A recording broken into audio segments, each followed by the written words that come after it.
মানুষের ষড়যন্ত্র থেকে বাঁচতে চাইলে কোরআনের একটি মাত্র আয়াতের আমল করলেই যথেষ্ট হয়ে যাবে ইনশাআল্লাহ।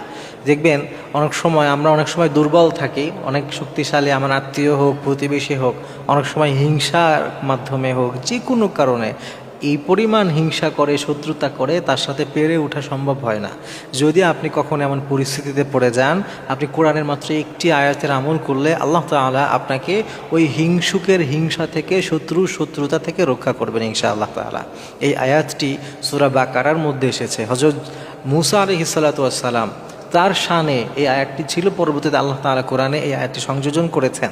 হযরত মূসা আলাইহিস সালামকে যখন বনী ইসরায়েল একটার পর একটা হিংসা, একটার পর একটা তার বিরুদ্ধাচরণ শুরু করেছিল, বিশেষ করে বকরির যে ঘটনাটা সূরা বাকারার মধ্যে এসেছে, যে গরুর যে গাভীর যে ঘটনা আছে, ওই ঘটনার প্রেক্ষিতে যখন হযরত মূসা আলাইহিস সালাম একেবারে অতিষ্ঠ হয়ে গিয়েছিলেন, তখন আল্লাহ তাআলার কাছে তিনি এই দোয়াটি করেছিলেন। সেই দোয়াটায় আল্লাহ তাআলা পবিত্র কালামুল্লাহ মাজিদে সূরা বাকারার ৬৭তম নম্বর আয়াতের মধ্যে জুড়ে দিয়েছেন। সুবহানাল্লাহ।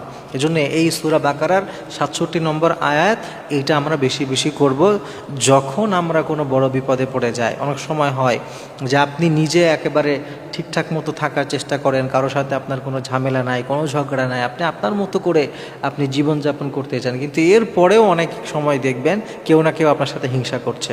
কখনো অফিসের কলিগরা হিংসা করে, কখনো প্রতিবেশী হিংসা করে, কখনো পাশাপাশি দুইজনের দোকান একজন হিংসা করছে, রাস্তাঘাটে চলতে ফিরতে আত্মীয় স্বজনদের মধ্যে অভাব নাই এরকম মানুষ। আমাদের লাইফের প্রত্যেকটা মানুষের লাইফে এমন দু একজন থাকে যারা তাকে হিংসা করে, তার ভালো সহ্য করতে পারে না, দেখতে পারে না, এবং তারা চেষ্টা করে যে কিভাবে আপনাকে দমানো যায়, কি করে আপনাকে নিচে নামানো যায়।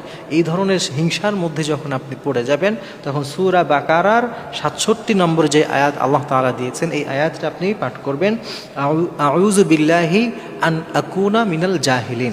এই আয়াত, আউযু বিল্লাহি আন আকুনা মিনাল জাহিলিন, জাহিলদের থেকে আল্লাহর কাছে আশ্রয় প্রার্থনা করা। এই আয়াতটা আপনি ইনশাআল্লাহ তাআলা নিয়মিত আমল করবেন, পড়বেন। ওই সময়টাতে বেশি বেশি পড়তে থাকবেন এবং আল্লাহর কাছে নিয়ত করে করে মনে মনে বলতে থাকবেন যে হে আল্লাহ, অমুকে আমার উপরে হিংসা করছে, তার অন্তরটাকে ঘুরাইয়া দাও, তার অন্তরটাকে নরম করে দাও, সে যেন আমাকে হিংসা না করে, এবং হিংসার মাধ্যমে, শত্রুতার মাধ্যমে আমি যেন কোনো ক্ষতিগ্রস্ত না হই, এবং তার জন্যেও হিদায়াতের দোয়া করা। এইভাবে মনে মনে নিয়ত করে আপনি আউযু বিল্লাহি আন আকুনা মিনাল জাহিলিন এটি যদি বারবার পড়তে থাকেন, বেশি বেশি পড়তে থাকেন, ইনশাআল্লাহ তাআলা দেখবেন আল্লাহ তাআলা আপনাকে হিংসুকের হিংসা থেকে, শত্রুতা থেকে হেফাজত করবেন।